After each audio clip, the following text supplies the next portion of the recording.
Women's world cup मध्ये ज्या महिलांनी देशासाठी वर्ल्ड कप जिंकून आणला त्यांचे मार्गदर्शक अमोल मुजुमदार हे मुंबईचे जबरदस्त बॅटमॅन होते। फर्स्ट क्लास क्रिकेटमध्ये त्यांनी तब्बल 11,000 पेक्षा जास्त रन्स केले, पण तरीही एकदाही भारताकडून आंतरराष्ट्रीय सामना खेळता आला नाही। म्हणजे एवढं टॅलेंट असूनही नशिबानं साथ दिली नाही असं म्हणावं लागेल। पण असं का झालं? त्याची 3 मोठी कारणं आहेत आणि ती कारणं म्हणजे व्यक्ती आहेत। त्यातलं पहिलं कारण आहे राहुल द्रविड।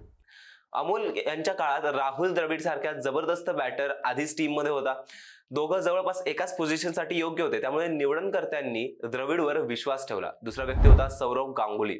त्या काळात संघात 2 ते 3 बॅटिंग जागा मोकळ्या होत्या, पण त्यात द्रविड आणि गांगुली आले। हे दोघं संघात स्थिर झाले आणि अमोल पुन्हा रांगेत मागे राहिले। आणि तिसरा व्यक्ती होता भारताचा स्टार खेळाडू, ज्याच्या नावाने अख्खा क्रिकेटचा एक काळ ओळखला जातो, तो सचिन तेंडुलकर। त्यावेळी सचिन तेंडुलकर, द्रविड, गांगुली आणि व्हीव्हीएस लक्ष्मण ही चौघडी होती, इतकी मजबूत की नव्या बॅटर्सला जागाच उरली नाही। अमोल कितीही देशांतर्गत धावा करत राहिले तरी त्यांच्यासाठी भारतीय संघाचं दार बंदच राहिलं। अशा रीतीने अमोल मुजुमदार हे भारतासाठी न खेळलेला सर्वोत्कृष्ट बॅटर म्हणून ओळखले जातात। संधी मिळाली असती तर कदाचित तेही द्रविड, तेंडुलकर यांच्या रांगेत उभे राहिले असते।